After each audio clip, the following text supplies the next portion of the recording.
Halo, assalamualaikum warahmatullahi wabarakatuh. Balik lagi dengan saya Arifin Bob di konten Surat.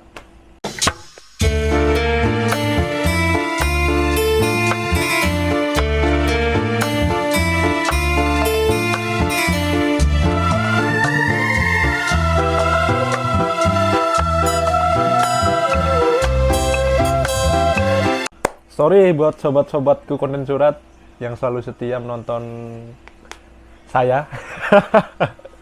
Mohon maaf banget, saya jarang banget bikin konten sekarang karena sibuk kerja ya, jadi maklumin lah. Alhamdulillah sekarang hari ini ya bisa nyempetin untuk bikin konten, walaupun memang sebenarnya nggak ada waktu, cuman saya sempetin lah. Ada info lagi buat kalian semua nih, terutama yang selalu mantengin terus konten surat ya, yang selalu mantau terus. Ada info terbaru dari saya buat kalian, terutama yang nonton baru ya, penonton baru nih.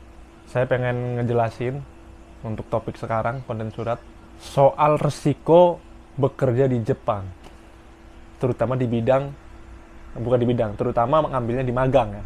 Sebelum kita membahas ke soal resikonya, saya pengen meluruskan lagi kalau apa yang saya omongin juga bukan untuk menakut-nakuti kalian atau untuk membuat kalian tidak mengambil magang atau bekerja ke Jepang. Saya sama sekali nggak ada niat ke situ. Saya cuman pengen membeberkan aja buka-bukaan supaya kalian semua nggak kaget nanti kalau datang ke Jepang dan kalian nggak kemakan media bahwa Jepang tuh indah, bahwa Jepang itu aman dan lain sebagainya ya. Kita bahas ke resiko. Resiko kalian kalau bekerja ke Jepang, yang pertama, di Jepang itu senioritasnya tinggi. Jadi kalian mau nggak mau ya. Ingat nih, mau nggak mau. Kalian bener, kalian salah. Kalian tetap biasa-biasa aja. Maksudnya gimana nih biasa-biasa aja? Contoh kayak gini misalkan. Misal. Kayaknya contohnya udah pernah saya bilang ya. Contohnya gini, misalkan ada orang Jepang lagi masang apa gitu ya, lagi masang sesuatu. Nah ternyata itu salah. Nah kita kan bekerja bareng sama senior kita. Posisinya si senior kita ini nggak tahu ya, ini nggak tahu nih, nggak bareng. Nah tiba-tiba dia datang terus ngelihat ada sesuatu yang dipasang tadi, padahal bukan kita yang masang. Nah si senior ini, ngapain kamu masang ini salah, ini apa-apaan kamu goblok, bla bla bla bla bla bla bla bla gitu ya. Terus kalian karena nggak ngerasa nih, wah ini bukan saya yang masang. Terus kalian jawab, wah ini bukan saya yang masang. Habis. Apalagi bahasa kalian cuman pas-pasan lah gitu ya. Bahasa kalian pas-pasan dan belepotan banget lah. Nggak tahu mau ngejelasin gimana, nih susah banget nih. Bukan saya ini. Ujung-ujungnya apa? Ujung-ujungnya kalian minta maaf pasti, sumimasen. Dengan berat hati nih. Padahal saya nggak salah ya, tapi dituduh salah. Itu contohnya seperti itu ya, contoh. Jadi walaupun kalian benar di sini di Jepang, karena senioritasnya tinggi, jadi kalian tetap dianggap biasa aja. Apalagi, kalau salah kalian lebih habis lagi. Ini saya cerita belak-belakan aja ya. Terutama kalau kalian ngambilnya di Genba. Pasti. Saya berani ngomong nih, pasti. Buat kalian yang nonton nih ya, yang udah kerja di Jepang, udah magang nih, udah masuk kerja, terutama di Genba, yang ngerasa coba komen deh apa yang saya omongin tadi. Kesalahpahaman kalian sama senpai kalian nih dalam hal bekerja ya. Kalian gak salah tapi dituduh salah. Nah kata andalan orang Jepang pasti bilangnya nande, kenapa kamu ini, kenapa. Nggak dijawab, kalian dimarahin, kenapa kamu diem aja, jawab, kenapa itu ini gitu. Giliran kalian jawab, nggak usah alasan bangke, kamu alasan mulu, udah kalau salah jangan alasan bangsat. Jadi kalian bakalan serba salah tuh. Nggak jawab salah, dijawab juga salah. Kata andalan apa? Sumimasen, minta maaf. Apakah dengan kata minta maaf kelar? Nggak kelar bos. Kalian dimarahin lagi. Apa maaf? Wah nggak butuh maaf. Berapa kali kamu minta maaf? Maaf terus maaf. Ini saya nggak nakut-nakutin ya, Memang seperti itu faktanya. Saya juga ngerasain. Yang saya ceritain ini saya ngerasain nih, saya ngerasain. Dan bukan saya aja loh. Hampir ketemu sama teman-teman juga ya yang kerja di Genba ya. Kita kan pasti sharing-sharing, kita ngobrol-ngobrol, kita cerita-cerita lucu. Ini termasuk cerita lucu sih menurut saya, lucu juga.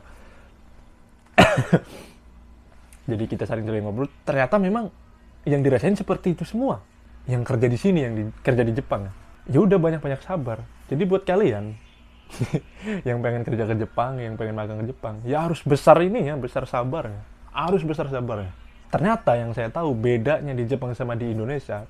Biasanya kan kalau di Indonesia yang tua itu lebih mengalah ke yang lebih muda, lebih anak-anak gitu ya. Di Jepang enggak. Yang anak-anak, yang muda itu yang harus ngalah ke orang tua. Jadi yang kayak anak kecil itu yang tua gitu.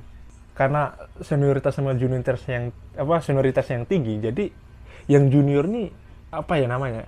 Seakan-akan tuh ini yang lebih tua loh. Jadi apa-apa tuh kayak harus gimana sih kalau kita jadi orang yang lebih tua kalau di Indonesia lah, kalau anak kecil kan suka marah-marah, suka ini kan nggak jelas kan. Kita kan harus iya udah deh ngalah gitu kan.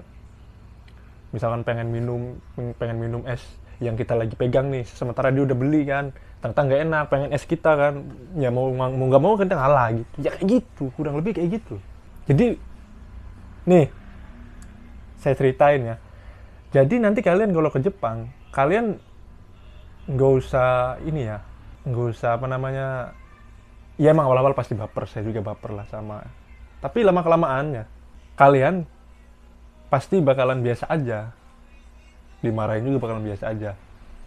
Nah terus anggapan kalian ya kayak gitu aja yang tadi saya bilang, anggap aja mereka itu kayak anak kecil. Jadi kita tuh ya udah deh ngalah gitu, dia mana kecil kayak gitu aja. Jadi yang saya lakuin sekarang kayak gitu, seakan-akan saya tuh ya udah deh ya, saya mah yang paling tua gitu, padahal yang lebih tua dia, bedanya jauh banget umurnya kan. Tapi udah deh nggak apa-apa. Nah kita plesetin lagi nih, mungkin kenapa di Jepang dikit-dikit frustasi, dikit-dikit gantung diri, ya kan? Karena itu tadi loh. Ini yang saya tahu nih ya, kalau orang asing mungkin ya dimarahin, oke lah ya, di kerjaan kita pulang kan, ya walaupun depresi juga tapi ada waktu untuk ngobrol sama keluarga atau sama temen. Orang Jepang itu kalau dimarahin sama siapa dia mau diskusi, mau ngobrol, mau curhat, mau cerita ke siapa, nggak ada. Bayangin loh, saya sering banget ngeliat ya, orang Jepang tuh kalau ketemu sama orang Jepang lagi, juniornya itu orang Jepang ya, gila loh, kayak gini. Contoh kayak gini ya, ini contoh. Si orang Jepang ini mungkin lagi kalah main slot atau ada masalah pribadi nih. Nah dia lampiasin pas lagi kerja. Wah kebetulan nih ada si junior nih orang Jepang juga kan, dilampiasin gitu. Pokoknya cari celah supaya bisa marah, supaya bisa mukul. Itu yang saya lihat. Jadi yang saya tahu kerja di Indonesia sama di Jepang bedanya di situ. Di Jepang tuh nggak tahu kenapa banyak marahnya. Nah kurang lebih seperti itu ya buat kalian nih yang pengen datang ke Jepang, pengen kerja ke Jepang. Bayangin loh itu orang Jepang ya dimarahin bla bla bla, dia nggak ada tempat bersandar ke siapa loh. Rata-rata kan orang Jepang ateis, dia nggak percaya akan ada Tuhan. Jadi begitu mereka diomel-omelin, dimarah-marahin tiap hari, bayangin tiap hari loh, berangkat kerja lagi diomelin lagi. Sebenarnya dia pengen berhenti, tapi kalau dia berhenti makan dari mana duit? Di Jepang nggak ada duit, mati berdiri ya kan, siapa yang mau ngasih? Bayangin loh di Jepang tuh kayak gini. Kalau kita kan di Indonesia kan bisa lah misalkan ngutang ya kan, mungkin sekarang kayaknya udah mulai berubah nih gara-gara mungkin orang yang ngutang nggak bayar kan. Nah di Jepang ngutang tuh harga diri gitu, jadi mereka ngutang tuh bener-bener harga diri banget, bakalan langsung menyebar gitu, wah dia ngutang ini, pokoknya rendah banget gitu, serendah-rendahnya gitu. Terutama misalkan kalian, bukan kalian ya, terutama misalkan orang Jepang nih ya, dia berhenti bekerja, terus kan gak ada duit ya. Minjem ke temennya misalkan ya, minjem ke yang dia tahu lah, teman dekatnya, entah kerabatnya, dimarahin. Kamu gak ada duit, ya salah kamu sendiri karena kamu gak kerja, bilang gitu. Makanya kamu kerja supaya ada duit. Makanya kalau di Jepang wajar sih kalau dikit-dikit ada yang bunuh diri, dikit-dikit, karena memang se tertekan itu yang saya lihat juga. Budayanya mungkin itu juga bisa jadi alasan kenapa mereka juga malas punya anak, malas berkeluarga juga. Pusing banget memang, bayang loh tiap hari dimarahin pas kerja. Pulang apa? Kalau nggak minum sake, apalagi coba? Mabuk udah pasti kalau pulang, supaya hilang semua beban-bebannya. Udah ngomong sendirian di kamar, emang itu anjing marah-marah mulu, babi bangsat gitu. Gak tahu diri memang, marah-marah mulu kerjaannya apa bla bla. Dikiranya saya nggak berani. Nah yang paling herannya gini, saya pernah lihat ya waktu kerja nih, yang seniornya ini orang udah tua, ya sekitar umur 70-an lah. Si kohainya ini ya, si juniornya masih muda, ya umur 40-30-an ya. Berlaganya ini yang si senior ini yang udah umur 70-an ini, laganya tuh kayak kok sok banget ya. Apa dia nggak mikir ya kalau misalkan ini dilawan ya, dipukul, mati, langsung mati, sumpah. Mungkin karena memang budayanya beda ya. Itu kalau di sana, kalau udah kayak gitu, ya orang udah tuh umur 70 nggak usah dipukul, di sliding juga udah masuk rumah sakit, sumpah. Tapi kok bisa ya mereka dengan ini ya kan, dengan bangganya bahwa saya ini senior, paling senior di sini.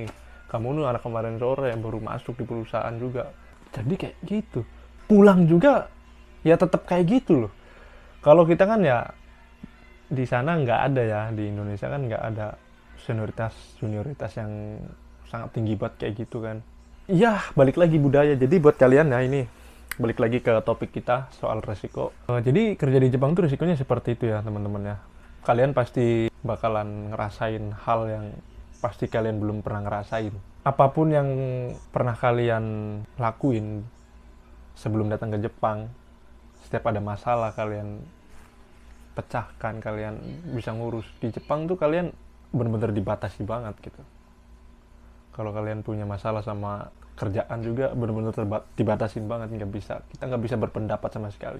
Kalau kalian kurang percaya banget sama apa yang saya omongin, bisa kalian cari info lagi. Apakah benar yang saya omongin tadi bahwa senioritas yang tinggi banget di Jepang ini, apapun pendapat dari kalian, apalagi orang asing, saat bekerja itu benar-benar nggak digubris sama sekali.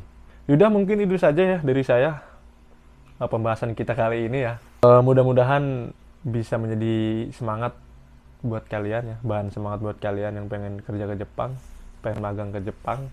Balik lagi, saya nggak ada niat untuk nakut-nakuti kalian ya. Saya juga nggak ada niat untuk kalian supaya jangan bekerja ke Jepang, nggak ada. Jadi ini cuman untuk pencerahan untuk kalian semua, supaya nanti ketika datang ke Jepang kalian udah nggak kaget lagi. Oh ternyata bener yang apa dia omongin sama Mas Bob kemarin, saya ngeliat di kontennya sebelum datang ke Jepang. Oh ternyata benar ya. Walaupun sebelum datang ke Jepang juga saya yang merasa, apaan sih ini? Konten ini kok kayaknya selalu membahas kebalikan terus. Sedangkan yang selalu dibilang kan di Jepang itu enak, ini apa kerjanya aman dan segala macem dan lain sebagainya. Tapi ada hal-hal yang nggak pernah dijelasin ya. Mungkin di konten ini yang selalu ngejelasin. Ada hal-hal yang mungkin di konten lain nggak berani untuk membeberkannya. Ya, mudah-mudahan kalian yang lagi berproses dimudahkan juga ya, supaya cepat datang ke Jepang. Dan buat kalian yang belum dapat job, belum wawancara, hindari saja pekerjaan di Genba. Kalau ada pekerjaan yang lain, pilih kerjaan yang lain. Jangan pilih Genba. Apapun Genbanya, jangan kalian ambil. Kalau ada pertanian, kalau ada peternakan, kalau ada pabrik, ada kaigo, masuk ke situ saja. Jangan masuk ke Genba. Karena masuk ke pabrik, ke kaigo, ke pertanian, peternakan itu pasti orang-orangnya baik-baik. Mudah-mudahan ya. Pasti orang-orang yang berpendidikan, orang-orang yang dididik. Kalau di Genba itu yang saya tahu hampir semuanya orang yang gak dididik, orang-orang yang nakal, orang-orang yang liar. Isinya yang kemarin di komen, cari sendiri, ada isinya orang-orang Genba itu siapa, bisa diisi sendiri di kolom komentar. Saya Arifin Bob undur diri. Wassalamualaikum warahmatullahi wabarakatuh. Salam Wong Reang.